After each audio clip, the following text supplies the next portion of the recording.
Paborito mo ba ang subject na chemistry? So, nababagay sa iyo ang bidyong ito.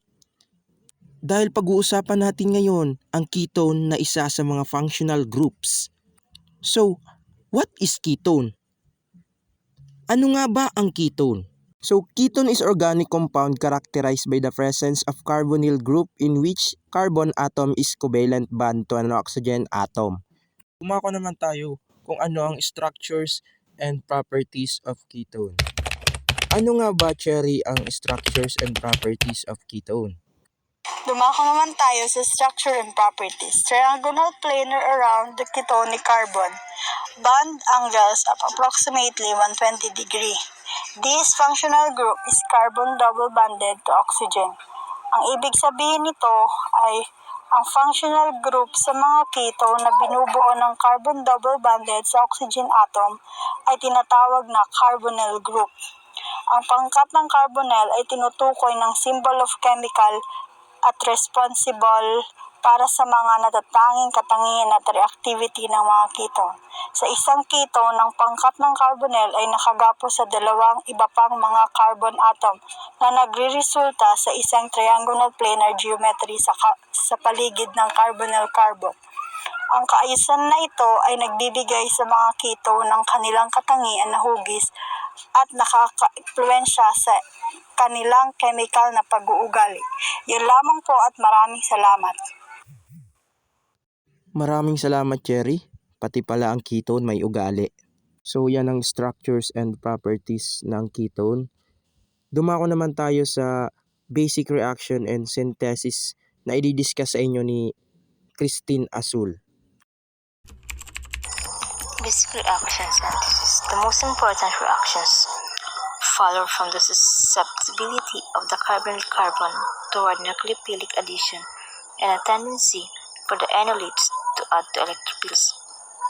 Ang pinakamahalagang reaction ay sumusunod mula sa susceptibility mula sa carbon-carbon patungo sa nucleophilic addition. In industry, the most important method probably involves oxidation of hydrocarbons obtained with air. The addition of a lithium dialcoholate Gilman reagent to an oxyl chloride at low temperatures produce a ketone. These methods produce a good yield of acetopenone. In the presence of a base, ketones with hydrogens reacts forming a haloketones. Likewise, when a metal ketones react with iodine in the presence of a base, complete halogenation occurs. Maraming salamat, Christine. Naintindihan niyo ba? Kasi ako parang nalilito na. Charot! So, last but not the least, dumako tayo sa products. Ano nga ba ang products ng ketone, Miss Eunice? These are the specific examples na nahanap namin batay sa ketones. Kung makikita po ninyo ang nasa larawang ito, isa siya sa mga example namin, ang butanol or methyl ethyl ketone. And makikita din po dito ang mga products ng ketones, like ang ketosis. First products na aming ipapakita. Ketosis is a metabolic state that occurs when your body burns fats for energy instead of glucose. Ayon sa research, ito ay related sa ketone kasi siya ang nag-elevated level through ketone bodies in the blood or urine.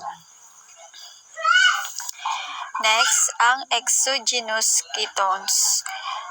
Exogenous ketones are a class of ketone bodies that are ingested using nutritional supplements or foods. Ang exogenous daw, ang benefits nito ay nagbibigay ng malaki ang benefits nito para sa atin. Like, one of that is the athlete na mas mahusay sa pagpapababa ng timbang, pag-iwas sa cancer, pagbuti ng ating isipan, at mas malusog na balat. kung sakali man may mga hindi maganda na or hindi naayon sa ating katawan, malaki ang benefits ng exogenous ketones. And hindi rin siya familiar sa mga tao, kaya siguro hindi pa lang ang nakakagamit nito. And yun lamang po. Maraming salamat. Maraming salamat Miss Eunice sa pag-discuss ng mga products ng ketone. At dyan po nagtatapos ang aming video. Hoping na marami po kayong nalaman o nakita pa ng mga products. Maraming salamat po.